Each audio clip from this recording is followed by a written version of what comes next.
blessed to hear the stories that Emma Johnson, artist and writer, has to tell us about her trip to Palestine and Israel. She got involved with this because she wrote 2 newspaper articles for the Midland Daily News about it, and that spurred her interest, and she went about finding out how she could get involved as well. And so in May, she was part of a 31-person delegation who went to the region, and there were people there from the U.S. and Canada, and where else? The UK. In the UK, who were part of her delegation. So with that, I'd like to introduce Emma Johnson.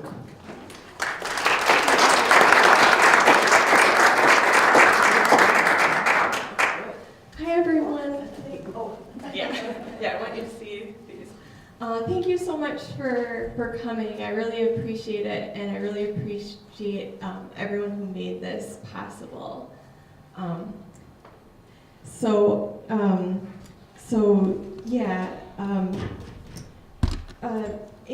Interfaith Peace Builders was the group that I went with, and they really liked it. Can everyone hear me?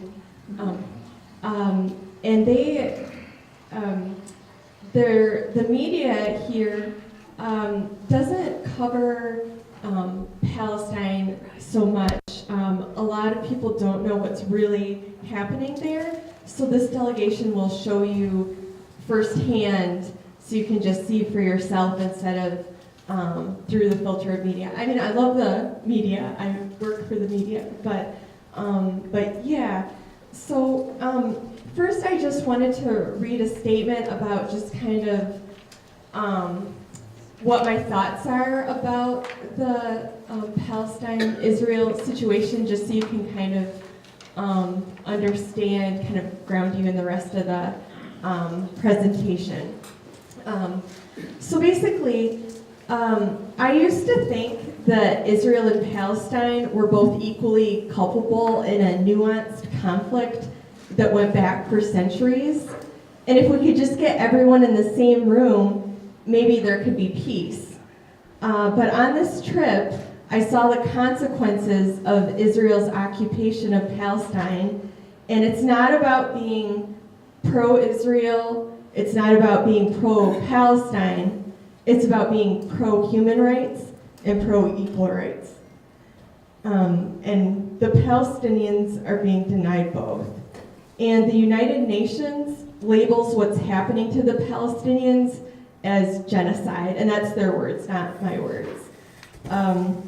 And so the international community must act, and so I'm going to share what I witnessed in Palestine, Israel, to kind of take you on the journey to show you kind of how I went from my initial opinion to what my thoughts are today. So here I am with some delegates in Jerusalem from the delegation. And I also wanted to mention that the delegation was also co-sponsored by Defense for Children International and CODEPINK Women for Peace.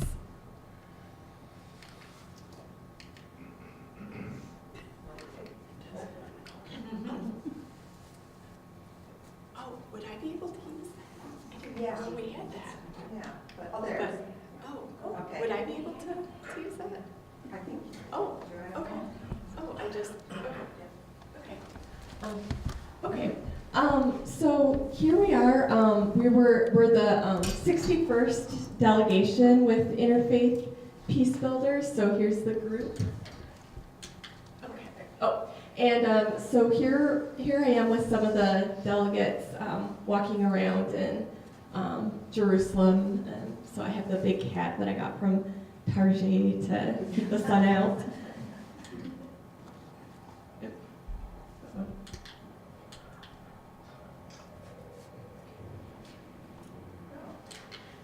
Okay. Okay, so here we are. We were meeting with an Israeli peace activist. She said that she was actually breaking the law by meeting with us because it's illegal to be critical of the country of Israel, but she She. Do you think maybe the arrow or maybe the arrows would be best?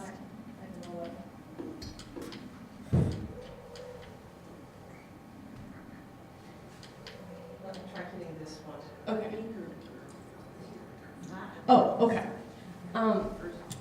So yeah, so here we are. So you can go to the. Also, it was quite a time to be in Israel. I was in Palestine. I was there for 2 weeks, and during that time, Trump came to visit. So one of the delegates took a picture of the Israeli flag and the American flag. Usually, it's the Israel flag and the IDF, which is the Israeli Defense Force flag. But to welcome Trump, they put an American flag. But not everyone was so welcoming of Trump to the area. So we went to a Palestinian demonstration where they were there to protest Trump's visit and also to show their support for another thing that was going on that made international news, the dignity strike, where there were 1,500 Palestinians in prison who fasted for 40 days and 40 nights on water and salt in protest of getting more better conditions. And this guy was there, and he was wearing a dignity rights shirt and asked me to take his picture, so I did.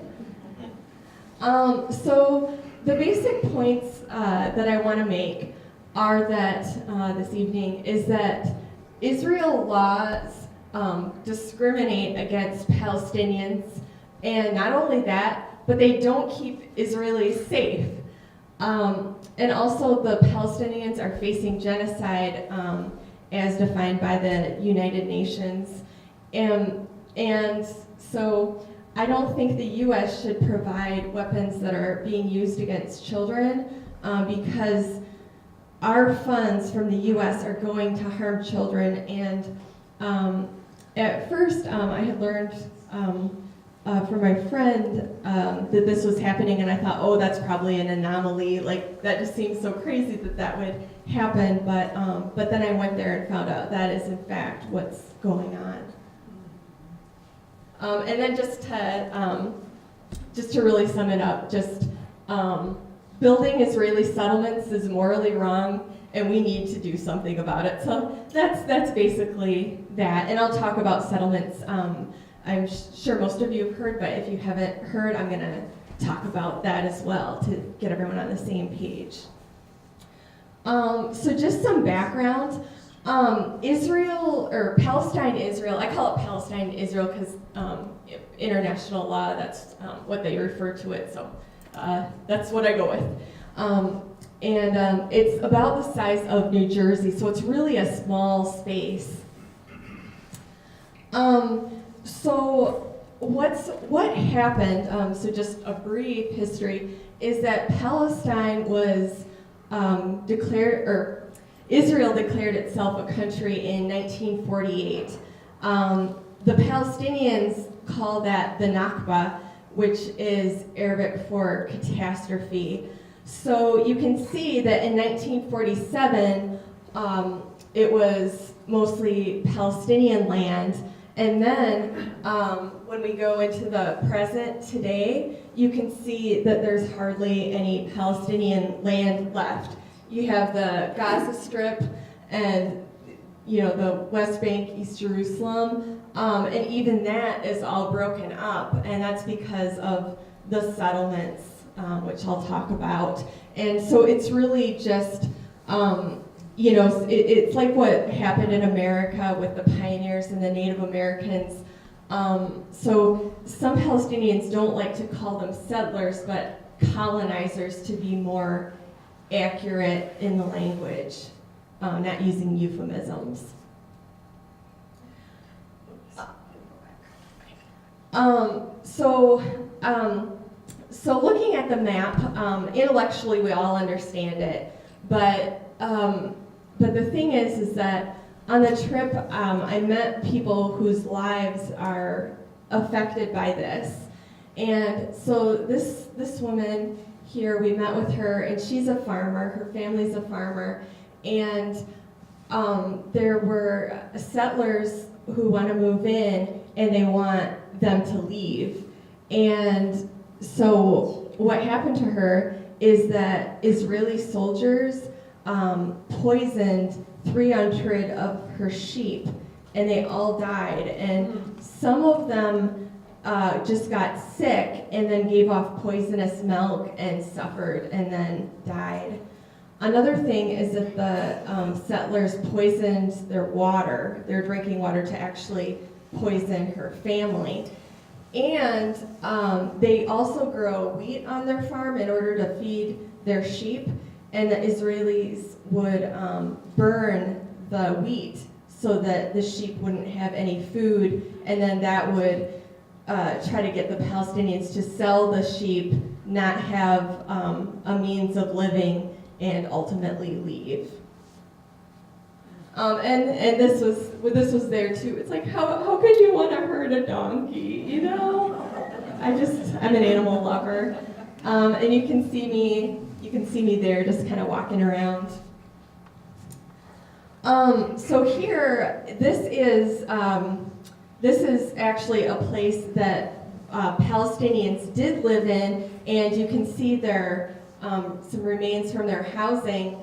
So now the Palestinians are gone, and Israeli settlers are moving in, and you can see that they've already graffitied it, marking the land. And we saw some Israeli settlers swimming, and actually I saw like a little girl wearing like a Hello Kitty shirt, and I was just kind of like, oh, you're gonna grow up to be, you know, you're so sweet now, and oh, what's gonna happen? But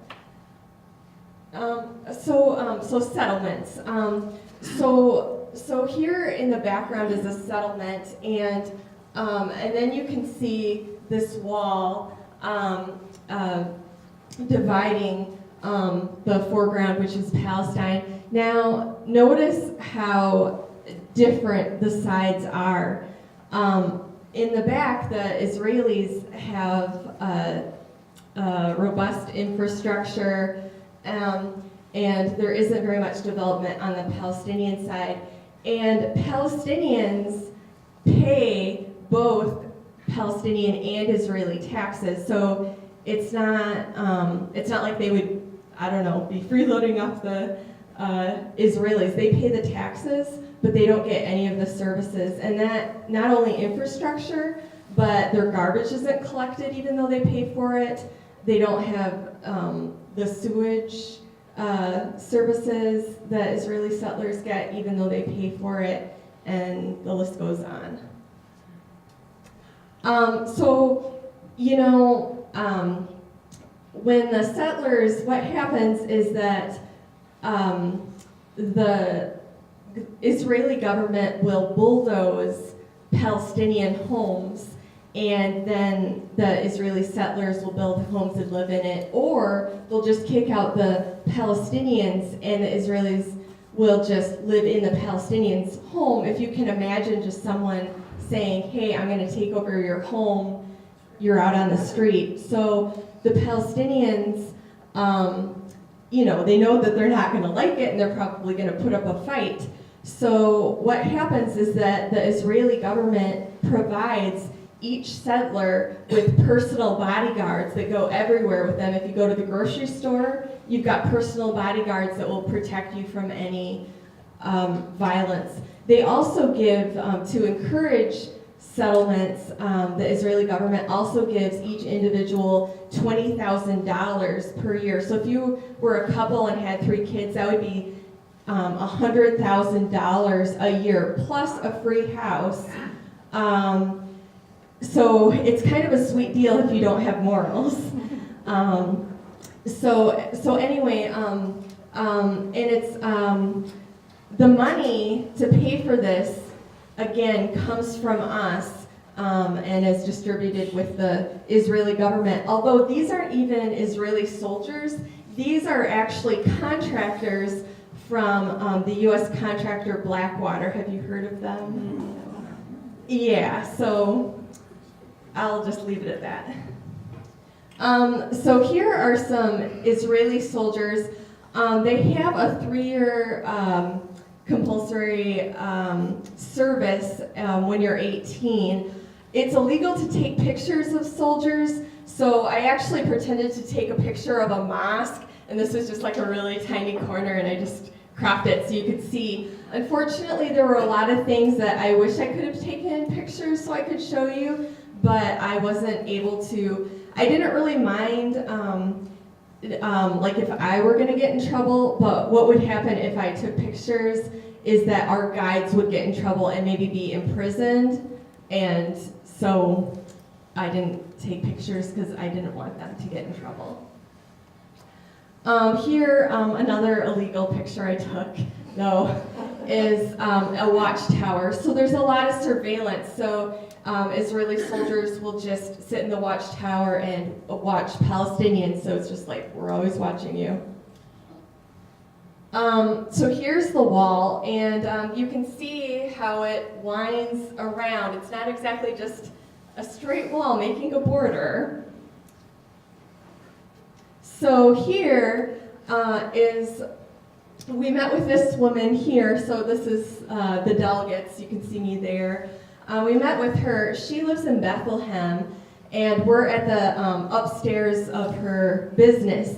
And she used to have a booming business, but now the business has gone downhill. And that's because the Israeli government built a wall on 3 sides of her business.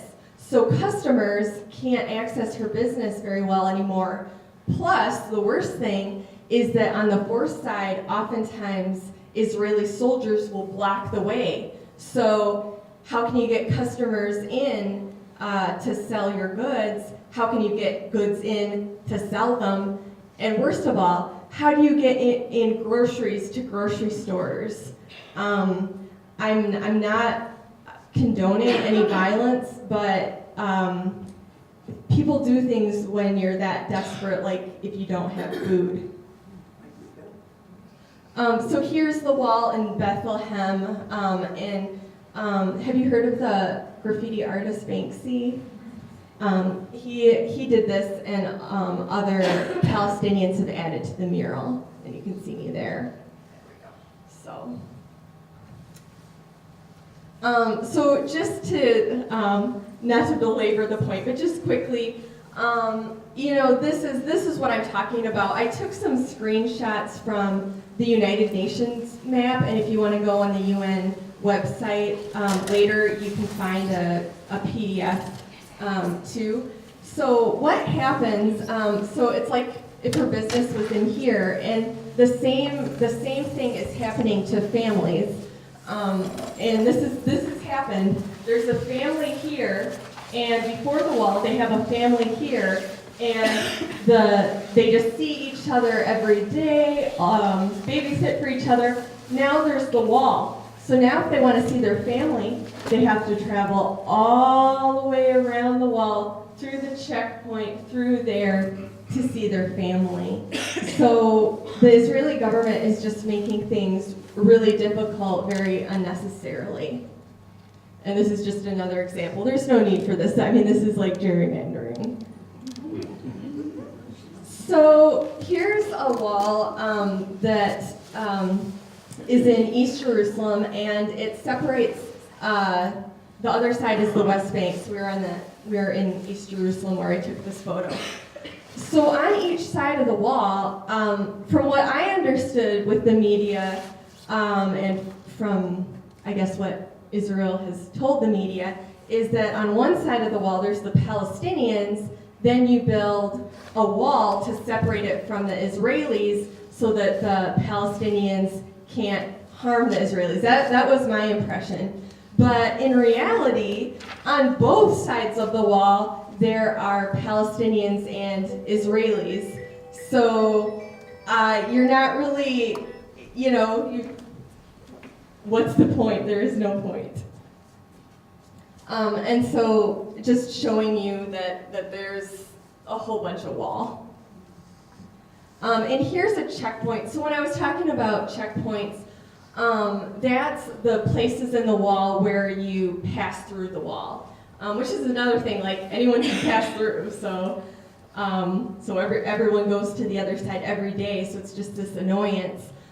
These are illegal to take a picture of, but someone else on the delegation did, so I'm using the photo, and here's our delegation there. So we went to through a checkpoint, not this one, but just to see what it was like, and it's basically like airport security, except like with machine guns all around. So you show your ID, sometimes you have to give a number. And here's another picture of a checkpoint a little closer up. So I was saying that both Israelis and Palestinians are living all together. So wouldn't Israelis be annoyed by the checkpoints too?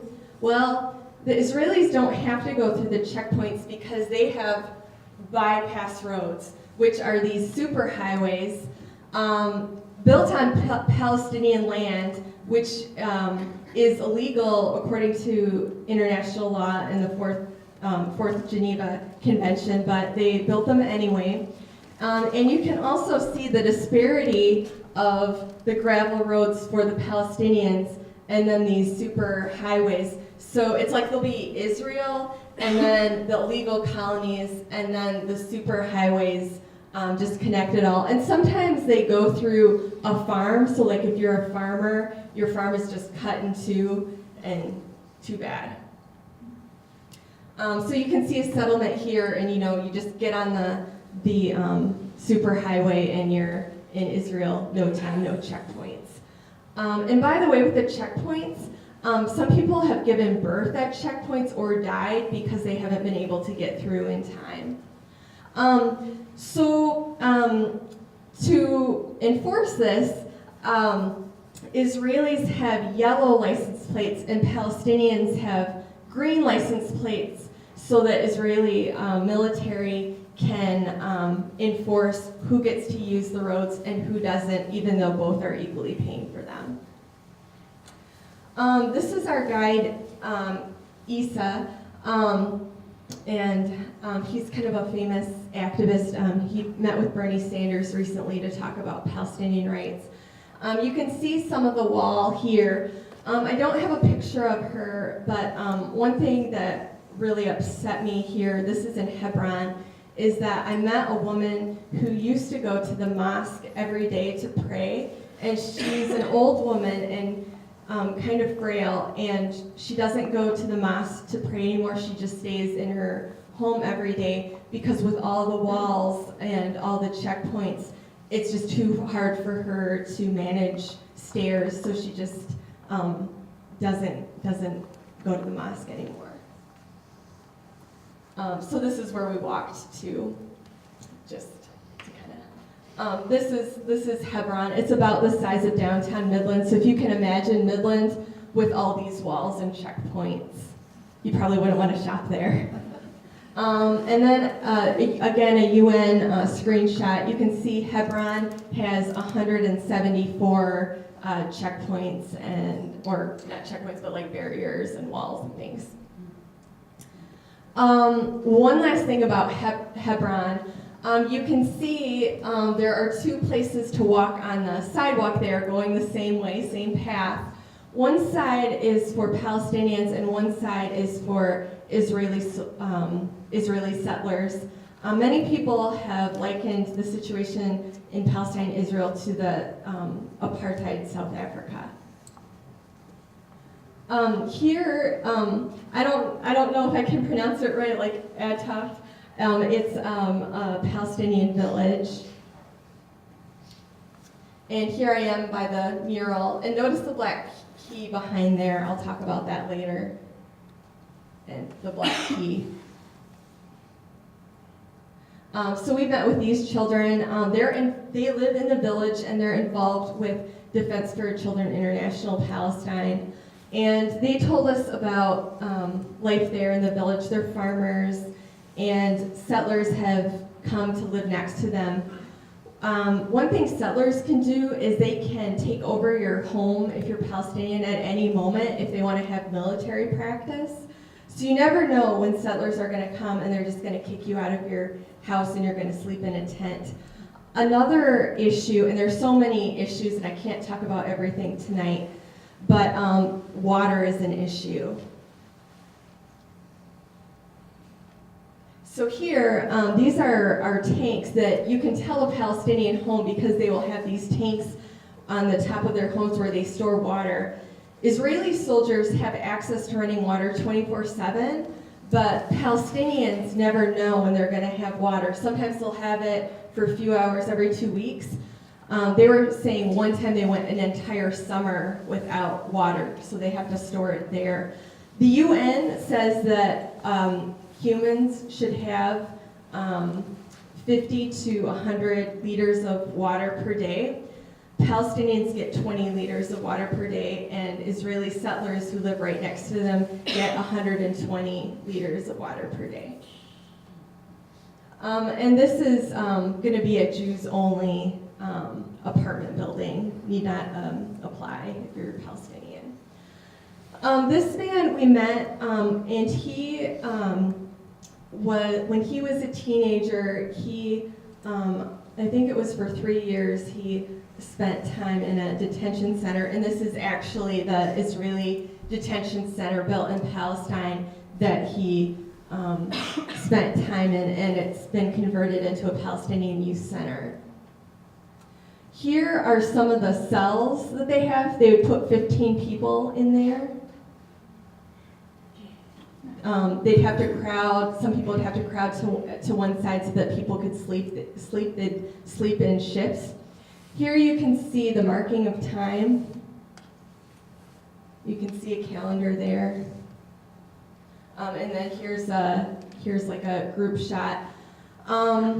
Again, I won't go into a lot of it, but some things that were really disturbing to me were that he was, so you can see him there, he was handcuffed for 3 days and left outside when it was raining for those 3 days by the Israeli soldiers without food. So that's just an example. Another thing is that they give people numbers and they have to memorize the numbers, and they'll beat them until they remember the numbers, which is really messed up when you think about the Holocaust. Again, it was really hard for me to believe it, and I feel like maybe I sound crazy to some people, but this is what I saw, and I was shocked. Here, we stayed with this woman in Hebron, and her husband and son were killed by Israeli soldiers. Say that again, please. This woman's husband and her son were both shot by Israeli soldiers and killed.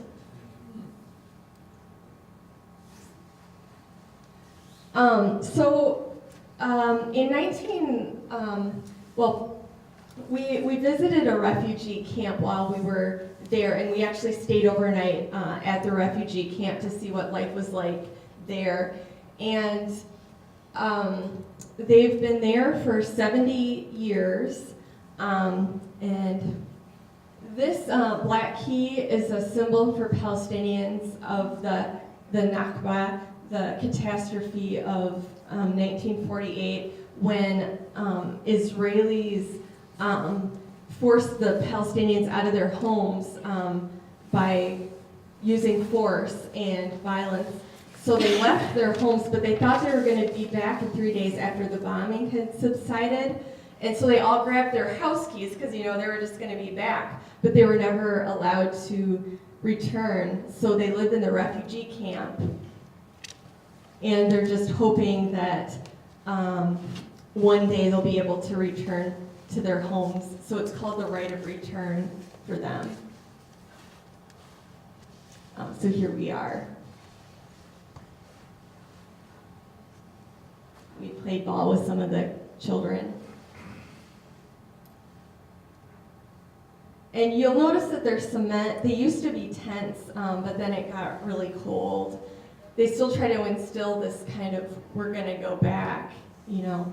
Okay, this picture, every time Israeli soldiers will come to the refugee camp, maybe once about every 3 days, it's kind of random, and they'll shoot and release tear gas, and every time they kill a Palestinian child, they will paint a picture, and the question mark is, who's going to be next?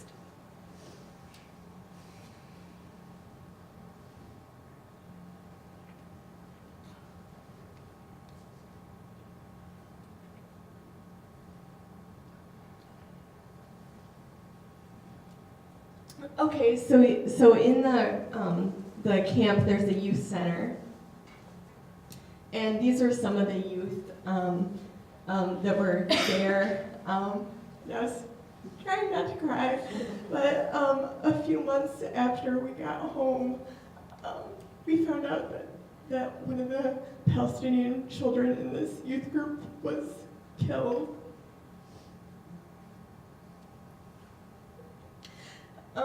So after they're leaving their homes, there's like the next stage of the genocide. Again, UN's words. There are flags everywhere, and Palestinians aren't allowed to put up any flags. It's illegal. Here you can see it was the norm to have signs in Hebrew, Arabic, and English. But you can see that the Arabic was scratched off. And here in Hebron, they have eliminated any Arabic. So it's like the Palestinians don't even exist. This sign points to a settlement. There are almost 600,000 settlers that are illegally living in occupied Palestine, again, illegal under international law. There are only signs to the settlements. There are no signs to the Palestinian villages of the natives. This is an unrecognized Palestinian village, and the man who lives here made this sign, and in Hebrew it says, it's either made before or made during the Ottoman Empire, so he made this sign. So here he is telling us about his home. So this is a map he made that is of all the Palestinian villages, because if you look on an Israeli map, none of these villages will be there. It'll just be like gray space, just like it's giving the idea of it's just this open land ready for people to colonize. And the Zionist saying is land for, I don't know if I'm going to get this right. Oh, do I have this? Oh, excellent. I put it there. A land without people for people without land. But of course that's a myth. There were indigenous people. It wasn't this great wide open frontier to be settled. Even Google with GPS on my iPod, not recognizing Palestine. So it's like, don't be evil, Google. In Hebron, they shut down a street, and it's like they're rewriting history. You know, it's always the Arabs who are attacking. It's never the Israelis. It's always the Arabs and the Muslims are terrorists, and the Israeli Jews are civilized, and they're just never causing anything. Never poisoning any sheep. So I feel like the news comes from a very Eurocentric point of view that isn't fair to other people.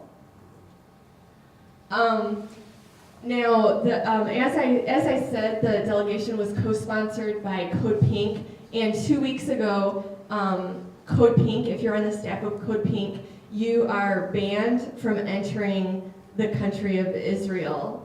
They'll turn you away at the airport.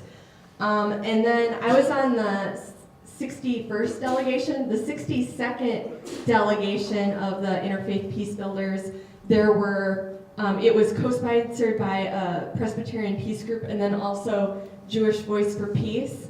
So on this interfaith group, there were Jews, and 5 leaders of the delegation were not allowed to enter Israel, and there was a Jew, and even a rabbi wasn't allowed to enter Israel because of their criticism of Israel's actions. So again, just imagine, here we are in Washington, D.C., and then here we're boarding to get on the plane for Frankfurt. Here we are in Frankfurt, and then finally we make it to Tel Aviv, and then you're told you have to go home. And there were 5 people on my delegation actually who were brought into the back and questioned, why are you here? Who are your family members? What are their names? If you're a minority, you can expect to be questioned. Since I'm white, I just, no question, just free to go in the country. But if you're a minority, it's a lot different. So we waited an hour because, they were being interrogated in the back. So I took pictures of balloons on the ceiling. So there's some balloons in the airport, so good times. And then this picture, one of the other delegates took, he was questioned in the back, Suhaib, who was on the delegation. He's a U.S. citizen. He's actually also has Jordan citizenship. His parents actually were kicked out of Palestine during the Nakba and relocated in Jordan, like the Israelis want. So a lot of times people will say, like, if you're critical of Israel, like, oh, you must hate Jews or things like that. But there's actually a group called Jewish Voice for Peace, which I was just talking about. So you can kind of go through those. So a lot of Jews are critical of Israel, both in diaspora and even in Israel itself, and they're upset that Israel is saying things is doing things in the name of them that are against their religion. It's about love and peace and respecting other people, and here, again, I was saying a lot of people and a lot of Palestinians especially will compare the situation to what's happening in South Africa. So I found a quote by someone who might know something about that. So I want to read this quote. The UN took a strong stand against apartheid, and over the years, an international consensus was built, which helped to bring an end to this inequitous system. But we know too well that our freedom is incomplete without the freedom of the Palestinians. Nelson Mandela.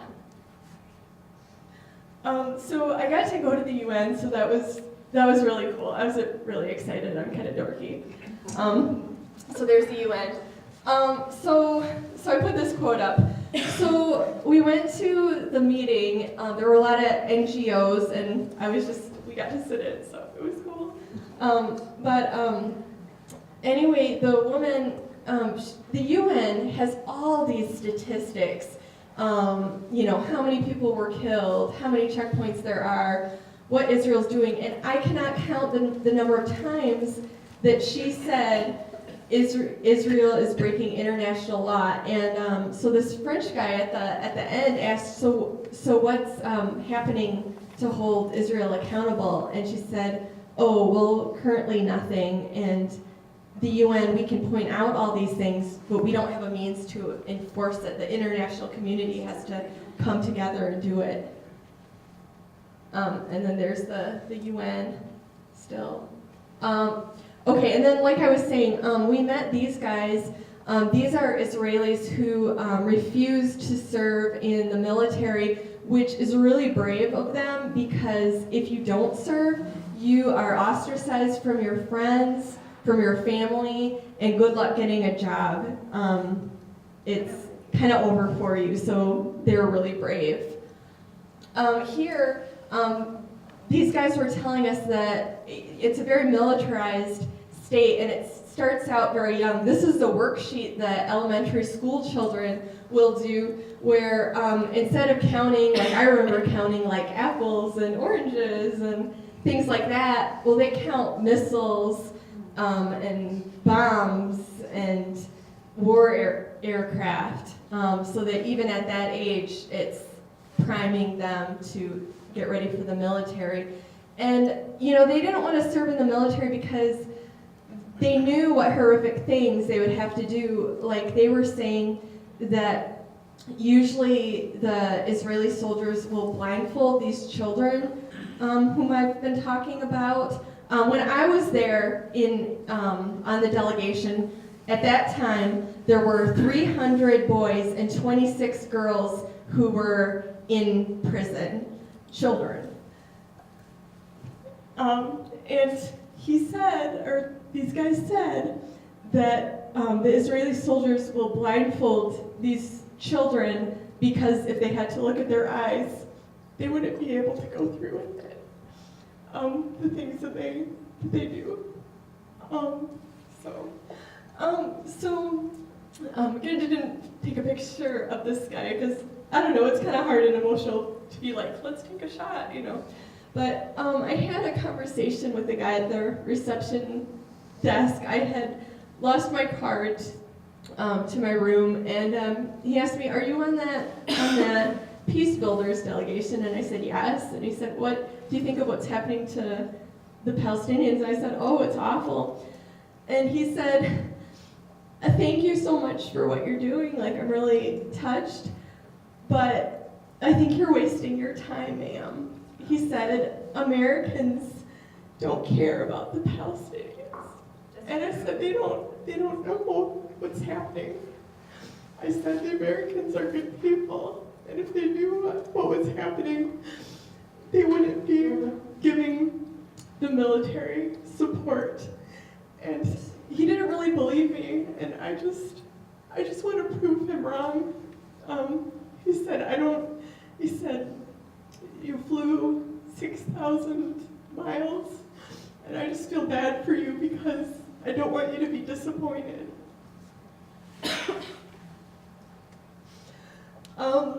So Palestinians, you know, that was his view. Well, there's a reason why that's their view. This was our guide. She's showed us some settlements, and then littered all over.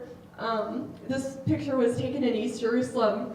Are spent bombs, and they all say "Made in the USA," and this one was made in Philadelphia.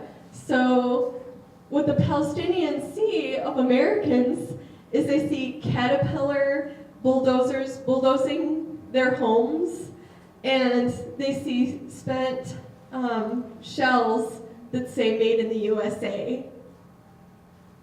So there's another one. So who's paying for this? We're paying for a lot of it. So President Obama in 2006, and every president, it's kind of a perfunctory thing that they just okay the aid to Israel. So we have agreed to give $38 billion with a B dollars to the Israel military over the next 10 years. And there's a site where you can look up to see how much your city or how much your state gives. So taxes are coming up. When Midland pays its taxes and the percentage of the budget that goes to Israel is taken out and sent over there, every year Midlanders are sending $8.6 million to pay for these bombs, to pay for the wall, to pay for the checkpoints, to pay for the soldiers to do these horrific things. And, you know, President Trump said not that long ago that he thought that all these countries in Africa were S-hole countries. So my question is, if you think that they're S-hole countries, then why is America spending 50% of its foreign aid budget on the Israel military? Maybe we should give our money somewhere else. Maybe we shouldn't use it to harm the 500 to 700 children who are prosecuted with the Israeli courts and are taken away from their families in the middle of the night.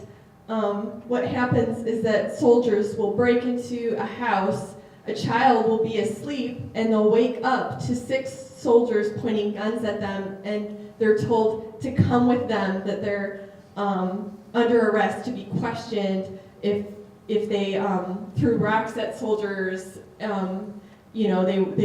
interrogate them.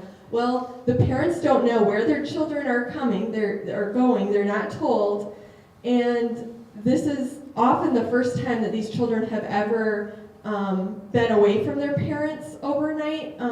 I can't remember, but I think it's like they don't usually have sleepovers like in America. We'll have like sleepovers with friends. So this is the first time they're away from their parents, and it's with these Israeli soldiers who are like burning cigarettes out on them and handcuffing them, not feeding them, leaving them in vehicles overnight in hot and cold weather conditions, only to be interrogated the next day when they don't even know if they've done anything wrong. And then they force the children to confess, and oftentimes the children will give names just because they don't want to be tortured. Well, it's not technically torture according to international law, but it's like really close. So I just want to be careful, but I'm telling you the specific acts that happen. So anyway, I just, that's not where I want my money going. So what can you do? In 2005, the BDS movement started, and we met with the guy who co-founded it. BDS stands for Boycott, Divest, Sanctions. So these are some Israeli companies that you can boycott, and then divestment. So you can check out your retirement fund. Are they investing in Israel? What about your place of worship? Are they investing in Israel? I'm a Methodist, and I was glad that when I looked it up, I found out that the Methodist Church has divested completely from Israel. The Presbyterian Church has, some other churches have, but you can check to see if yours is on the list. Also universities, I looked it up and I found out, I attended the University of Minnesota in Rutgers, and I like those schools, but they are still they still have their funds in Israeli companies, so I really need to get on that and write them, and I hope that you look into those things as well. And then sanctions. Can the countries put sanctions on Israel? And a lot of times Israel says, oh, you're picking on us, but it's like, it's really horrific, and yes, other countries are doing bad things, but the things that I saw there, I think that BDS is an appropriate action. And these are some American companies that you can also boycott. And then I just recommend writing representatives, and I don't know, so basically to sum up, Israel is illegally taking Palestinian land via settlements using discrimination, violence, and genocide. And this isn't morally right, because the wall doesn't keep anyone safe. Families shouldn't be forced to leave their homes. Children should never be abused. So BDS and contacting the government are important steps you can take. So thank you for coming tonight.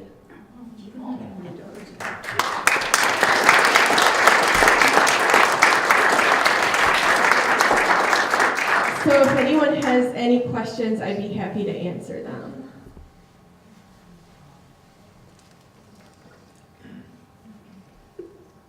Yes. When you visit the Palestinian territory, Yes. they know that we are Americans, and there are some impression that Americans are not friendly with the Palestinians. How did they receive you? They received us very well, but we had Palestinian leaders with us. I think maybe to like kind of like a lot of our guides, or like we had 3 people go on the trip. One of our people who went in the delegation was Palestinian, and the groups that we met with, they knew that ahead that they were meeting with us, and they were so grateful. And I don't know how to kind of express the sentiment, but they were just like the guy in the Etop, I don't know if I'm pronouncing it right, but in the village with the water rights, he was just like, a lot of these people were saying, "You're our only hope. Please, please share what's happening with other Americans." They're worried that they're going to be like the Native Americans because it's happening. We went one place where the Israeli government is trying to get farmers to move to the city through incentives like better schools, stipends, that kind of thing, because they all want to consolidate them kind of like reservations in this country. So they were just so pleased. Another reaction that we got was on the bus. We got some looks kind of when the bus came through, like, why the heck are these people here? Like, what are they doing? Because most people who go are going to the religious sites, and no one's really ever, or usually goes to those places. So they actually received us really, really well, fortunately. Yes? Could we see the shot again that shows the people to boycott? Oh, sure.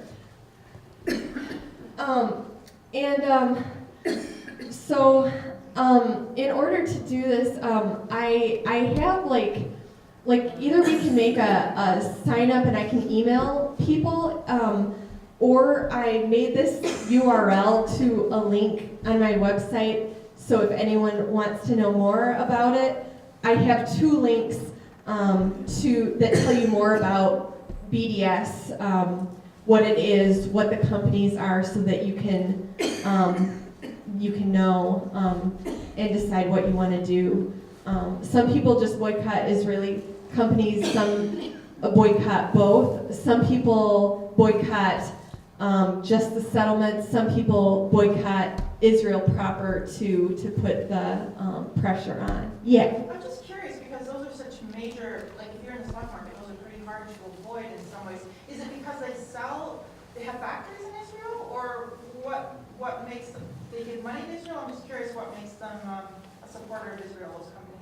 Well, like Levi's had a plant there and would So make the there. and Starbucks used to have coffee shops in the settlements, but they shut them down, not for political reasons, they said, for financial ones. So that's what you have to do, and it's actually been effective. The guy who co-founded BDS said that there were some companies who, even though their business is doing okay, in their report to stockholders, they have to say whether or not they're on the BDS list, because investors take that into consideration, like, oh, is this going to be risky, kind of like when companies go to third world countries that are maybe like a little unstable. It's like they're paying attention to that, like, is this government going to be overthrown? There goes my investment. Are people going to boycott that, and then my company loses money during this quarter? So it is having an effect, and there is. I do know of one company that it's affected hard too. That makes sense. Thank You're welcome. Yes. So the individuals that you mentioned, the Israelis that were in opposition to all of this, did you get a chance to talk to any of them, or do you know how well organized, or how many of them there are, or are they few and far between, or? I mean, I'm not sure how many there are. I think that they're few and far between.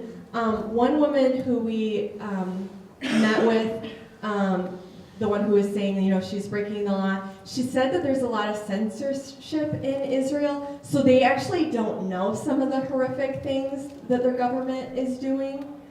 So there's just a lot of just ignorance because of the blocking out the media, unfortunately. Yes, It just seems to me there's plenty of ignorance to go around. The rest of the world is well aware.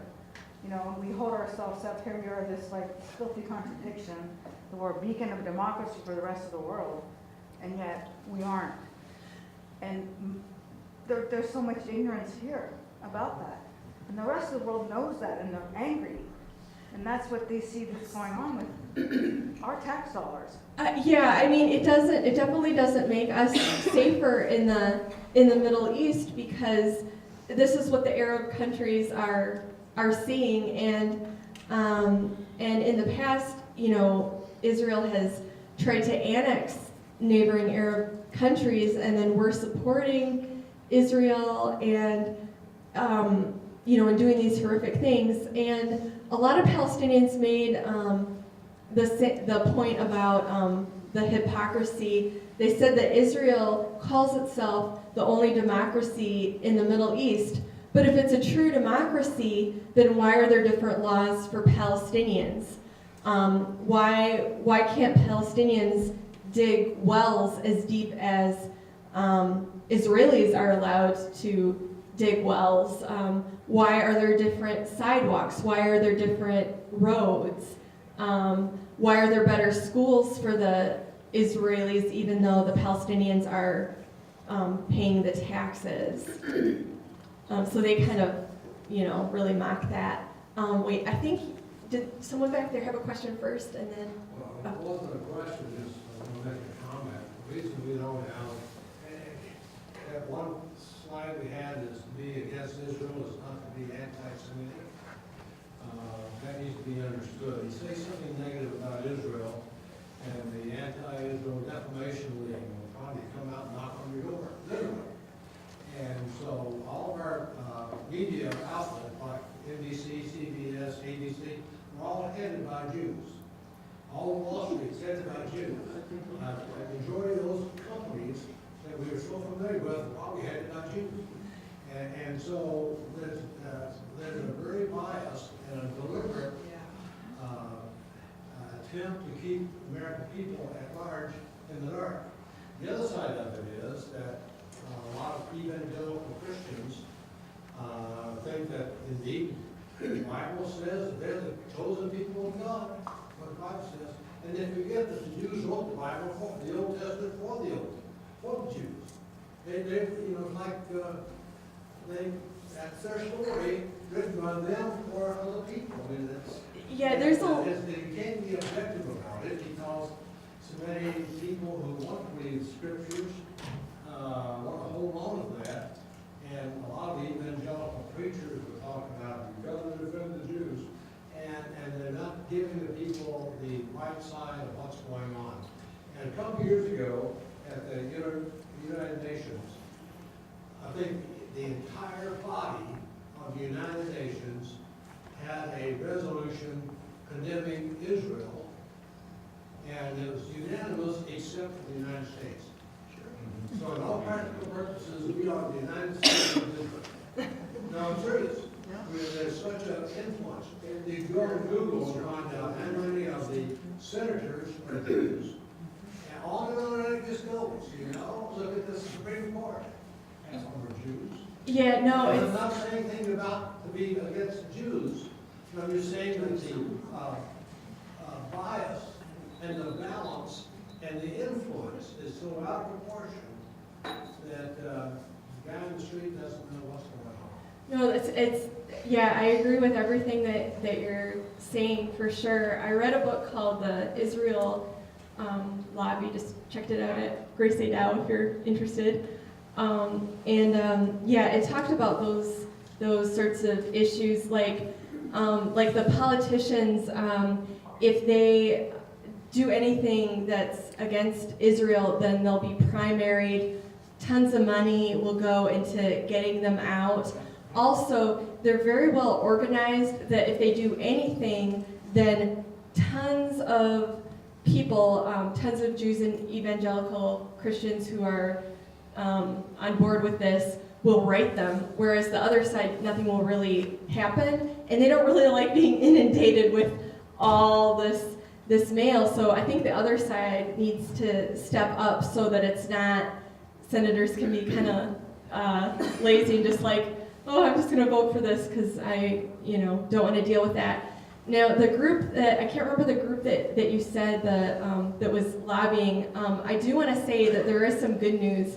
I heard that Jewish Voice for Peace now has more members than them. So, I think things are going in a better direction, and I think the younger generation is also questioning some of these things too.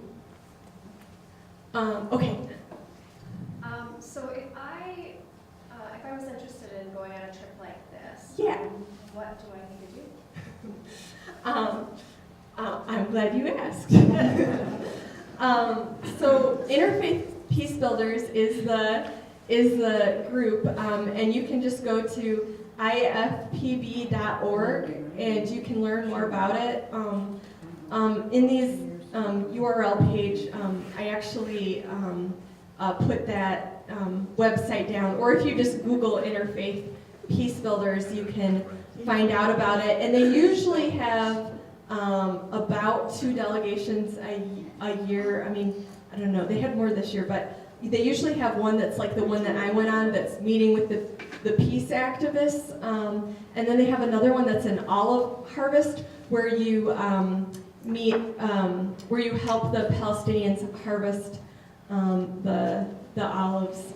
And yeah, and by the way, there's actually a group of Jews, or maybe it is Jewish Voice for Peace, I can't remember, but there are some Jews who have helped the Palestinians replant the olive trees that other Israelis have uprooted. So, it's not like everything's black and white. I mean, there are Arabs who are Jews, there are Arabs who are Christians, and and there's Israelis who are critical of their government, many Israelis who are unfortunately not. Yes? Were you ever concerned about your safety while you were there? I felt pretty safe except for one time. I probably should have told the story because it's kind of crazy. When I was in Hebron, I mean, first of all, the group pays attention to what's going on. We did not visit the Gaza Strip because it was just too dangerous at that time.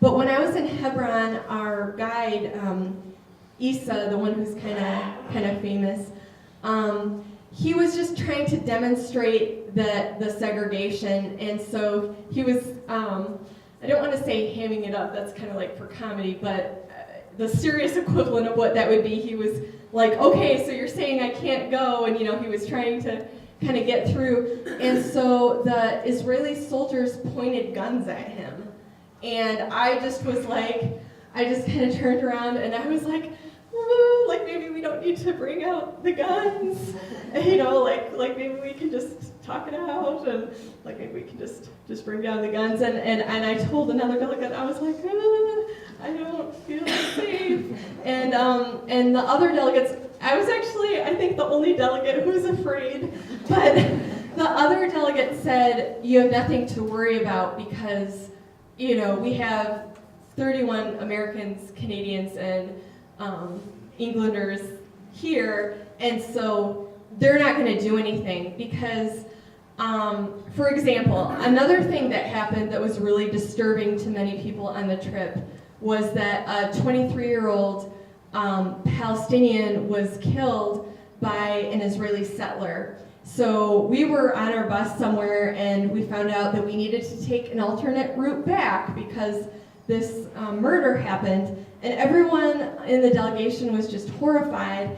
And two of our leaders are international lawyers, and so everyone was asking, what's going to happen to the settler who did this? And they said, well, unfortunately, nothing. I mean, we'll keep apprised of the news and see what happens, but usually the only time that anything happens to a settler who murders a Palestinian is if it's going to be in the media. If the American media picks it up, they will put the Israeli in prison for the murder. Then after the media coverage of it dies down, then they'll quietly release that person. So the Israeli government doesn't condone the violence, but they're making it pretty easy to do. So in a way, they basically are condoning that. But you know what? I actually felt like I kind of had this superpower as like a white American because I knew that no one was going to try to harm me. The only reason I was worried is that I thought that they might accidentally, they might have an accident and shoot. And so that's why I was worried. I knew that they wouldn't do anything to upset the United States and jeopardize that relationship. So, but yeah, I wasn't too brave there. I was like, I'm walking over here. Everyone else was just kind of casual, but yeah. Yes? Could I tell about an experience that I had here at Kroger's in Midland in regards to boycotting? Yes. Probably in 1980, the Methodist Church boycotted Nestle. And the reason they boycotted Nestle, because Nestle was sending their powder packaged milk to the young mothers, and all they had to do was mix it with water. Well, their water is not safe for drinking. At the same time, the Methodist Church was trying to educate the young mother to breastfeed their babies, which would be a safe way. So, I'm in at Kroger's, and I went to buy the little can of evaporated milk by Kroger's. Right beside it is Nestle's Carnation. Kroger's is 79 cents. Nestle's is $1.05. So all of a sudden, on my shopping list for 3 weeks, I cannot buy Kroger's little can of, I called it pet milk, that's what it used to be called.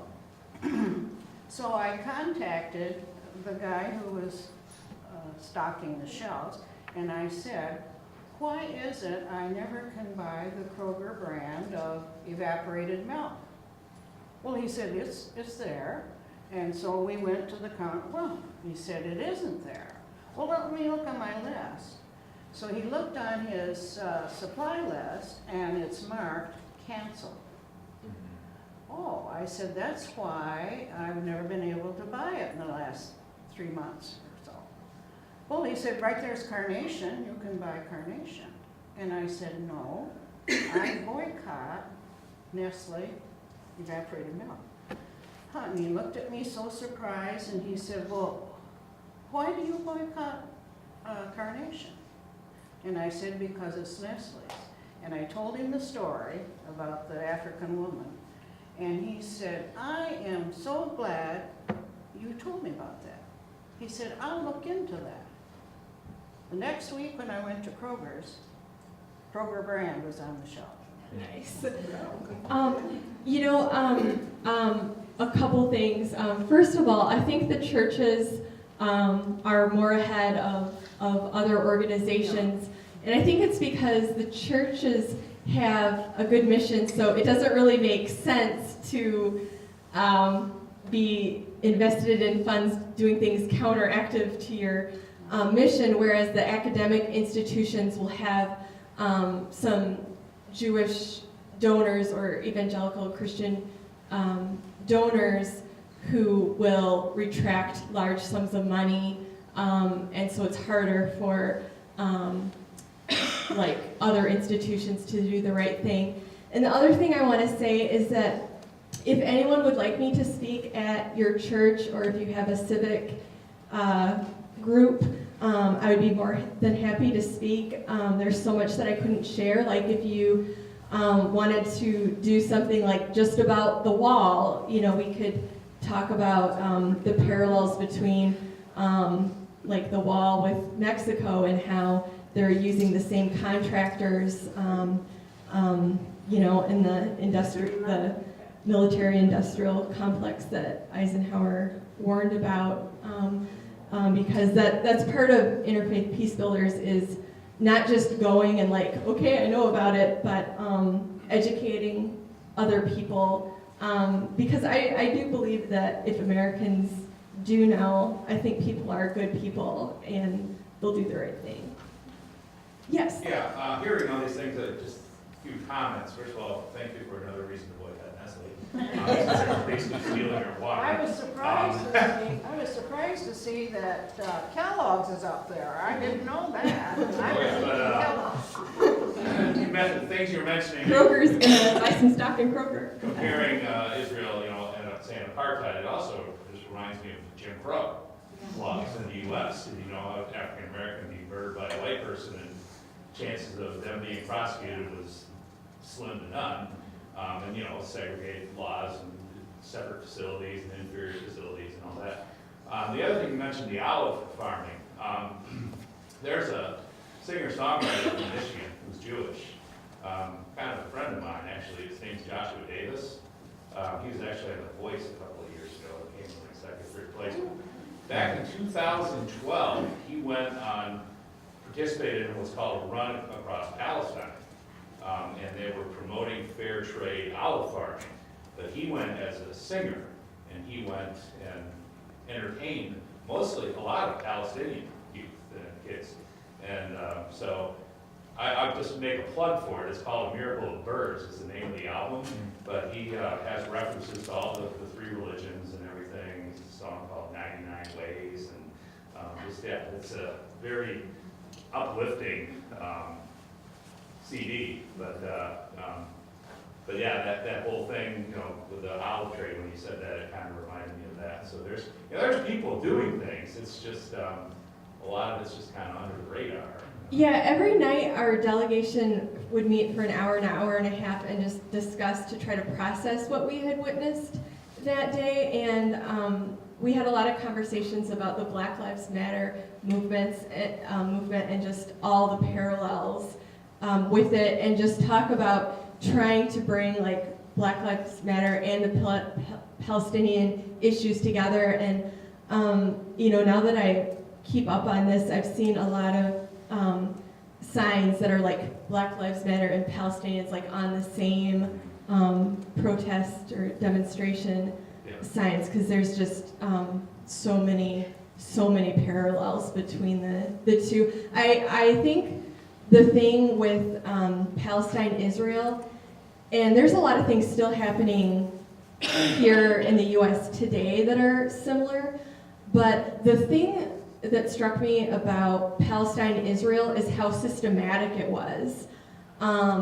Like before we went on the trip, we had an orientation in Washington, D.C., just as an example, and one of the IFPB staff who lives in San Francisco was saying, for example, in Silicon Valley, there are buses that pick up the workers and quickly bring them into San Francisco, whereas other people have to ride the very slow public transportation. And so there are parallels to the bypass roads and the gravel roads, and whereas that's the law based on your ethnicity in Palestine, Israel, in America, it's kind of de facto, were you given the educational opportunities that others were, you know, those kinds of things where we have the same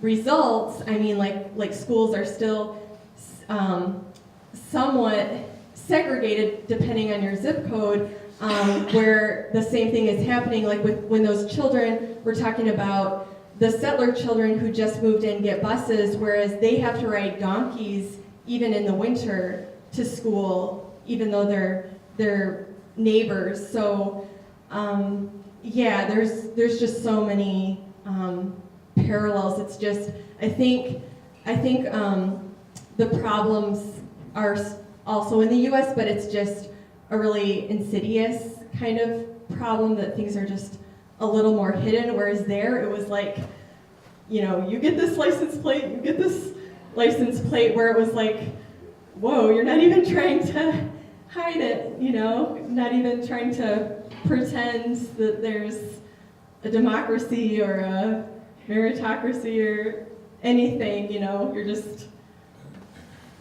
You also mentioned, you know, with the walls, and I've read stories about how some people, you know, literally, it made it so difficult for them to get to their jobs, they could even, or where they used to work then became a settled area, and then they weren't allowed to work there. Yes, absolutely. Where they used to be able to just, you know, walk or go a little ways and they get to work. Now it's a 3-hour journey just to get to their job, kind of thing. No, absolutely, and that happens to like a lot of people at university. It would be a 5-minute trip, and you know, and then they've said, oh, now this 5-minute trip takes 30 minutes, and also the Israeli soldiers also don't always show up to work, and so they finally walked around the wall or got themselves around the wall. They go to the checkpoint, no one's there, then they just have to head home. So teachers have just been trapped, not able to teach their students,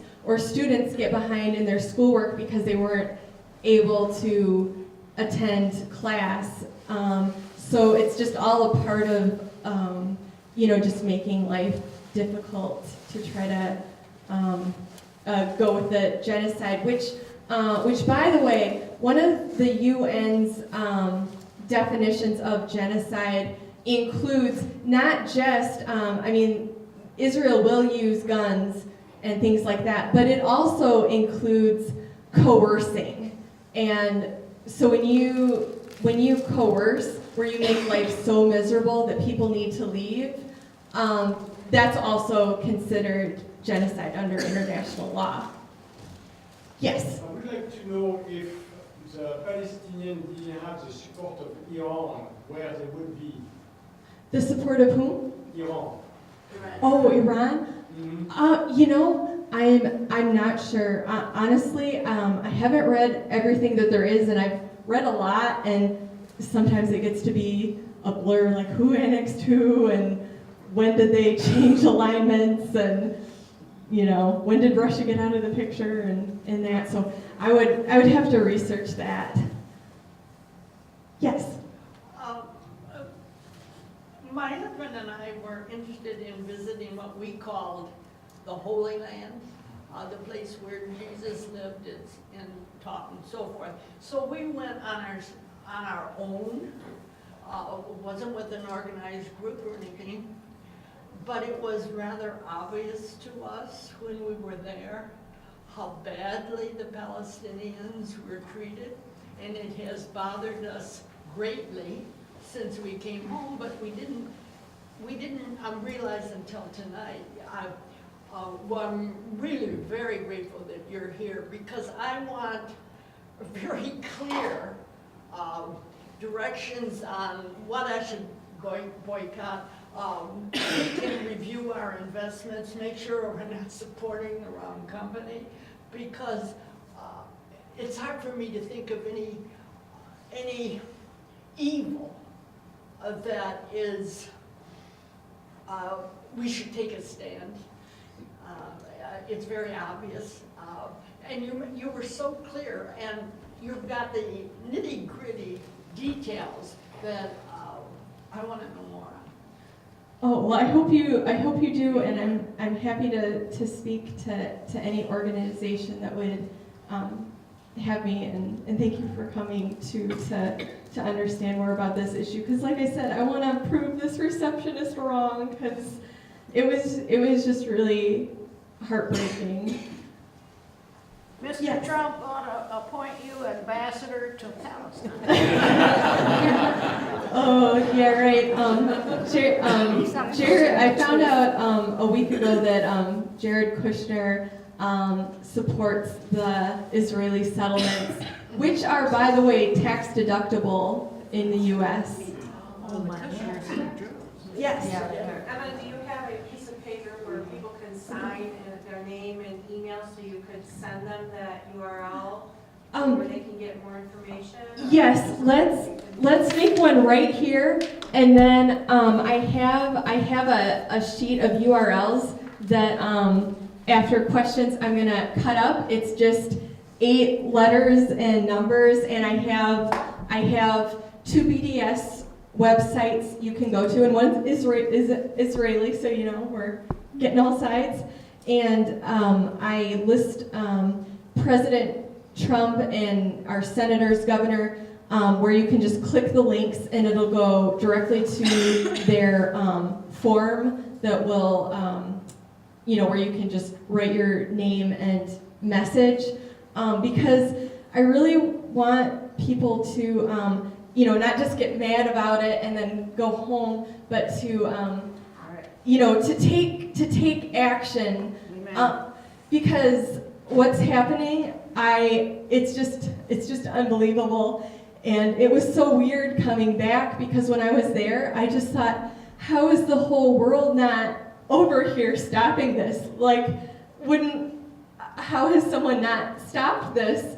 And then I just realized that we have to be the ones stopping it this time. We have to be the ones. Yes? I just want to say it's been great to hear your presentation.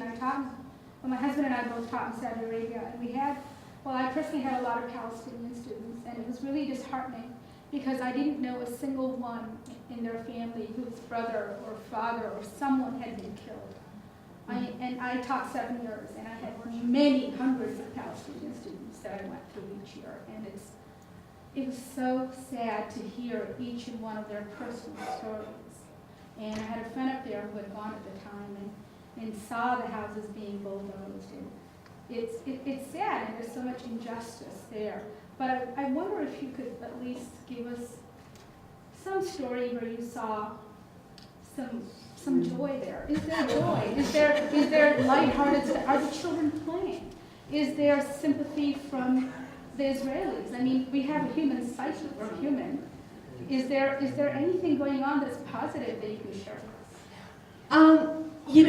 Most of the people whom I met were very positive, and it was kind of surprising how positive they were.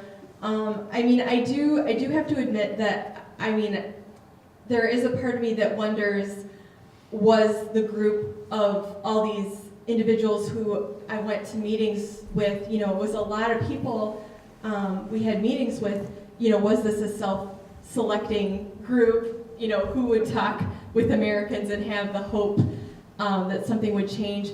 But they were really positive. They were not giving up. And in fact, I don't want to give statistics and be wrong, but I think that the Palestinians might have a higher rate of college graduation than in the U.S., despite the fact that they have to go through all the checkpoints to get there. They have a word for, what's the word for steadfastness? What is it? Samud. Yes. So they kept talking about just, this steadfastness, and a lot of these people, they're not giving up. They're not giving up. And one of the leaders, the Palestinian lawyer, Palestinian lawyer who is an international lawyer who lives in Detroit. Let's see, what was I going to say? Oh yeah, she's even done things like she's had guns pointed at her and has been in marches. There are people who, they're they're fighting to stay there. You know, they're going to stay there, but yeah, it's surprising how much positivity there actually was. Also, the Palestinians are really hospitable, and there's actually no starvation there because people always share their food. So that's a really nice thing. Although I kind of feel like I'm like slipping into negative things, because I was just going to say that one thing that upsets me is that the Palestinians get a lot of their food from international aid, when Israel, under international law, is responsible for all of their food and shelter. It isn't against the law.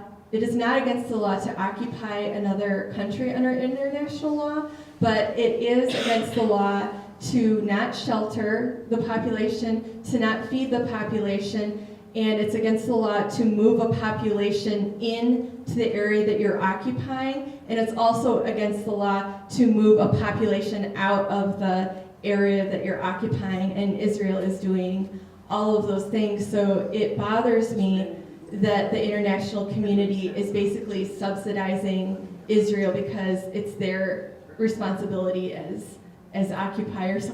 Sorry, I'm like going like train of thought into negativity, but yeah, there were a lot of positive people. A lot of us were kind of, it was unbelievable how positive they were about things. And how important do you think it is for people to go there? Oh, I don't know. What impact did it have on you? I mean, you had, obviously you'd reported on it a few times, so you've had an interest. What was the effect of this trip on you? It was really emotional for me. Before I went, I tried to read as much as I could because I wanted to go to the meetings and not have things go over my head. I wanted to take in as much as I could. And I remember reading, and I haven't finished it yet, but I was reading the 700-page Fateful Triangle by Noam Chomsky. And I remember when we were touring the settlements, and I had read about the settlements, and I had read about the bypass roads, but when I stood there and I saw the settlements, and then when I saw the cars on the bypass roads, it was just unreal to me, because I just thought, those are actual people in those cars, and I just thought, do these people know what's going on, or are they okay with this? Because I do think that there's a lot of Israelis who are against it, but I also think that there are a lot of Israelis who also don't want to know what's going on, because if they know what's going on, then that kind of affects their prosperity. It's kind of like here, like if I look at my clothes, I don't even know if like my sweater's made in China. Maybe it was made in a sweatshop.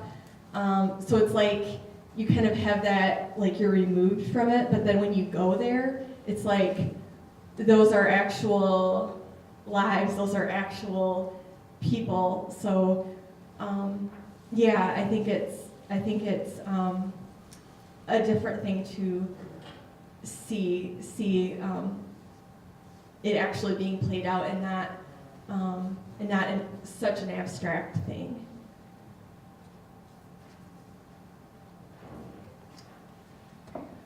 Does anyone else have any other questions? Thank you for the information about how much Midland pays to Israel.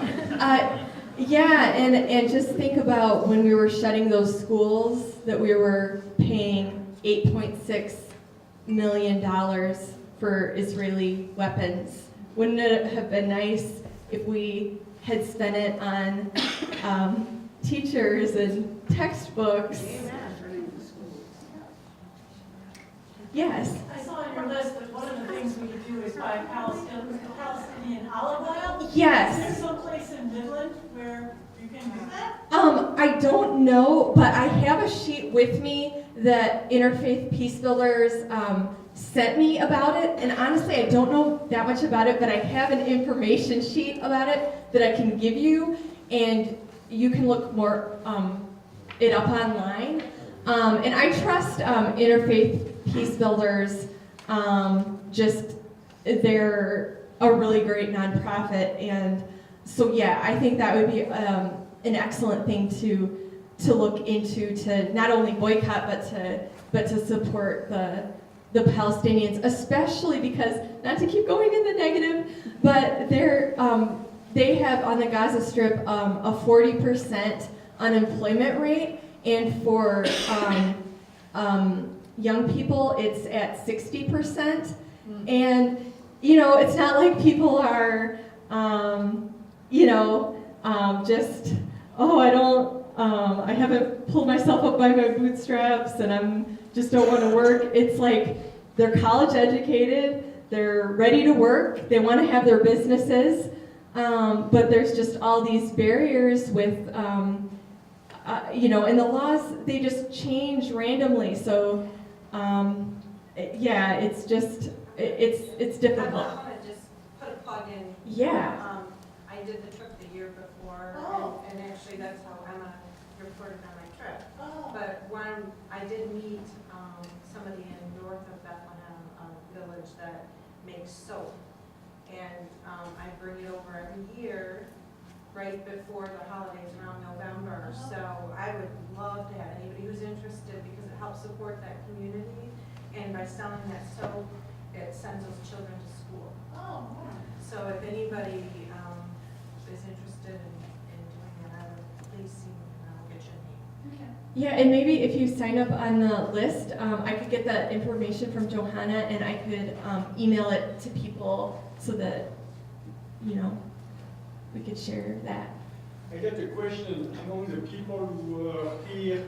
I think that person, a young Palestinian who came in September or October, did exactly pretty much the same presentation as what you did now. I reported on her. And Johanna and Catherine, who did this presentation, we went out to coffee when I was interviewing Catherine, and she was like, you have to go because you have to report on it, because I'm an American. I don't have an agenda, I don't have, I'm just an unbiased, just looking in on the situation, and so I'm just, trying to spread the word. Amen.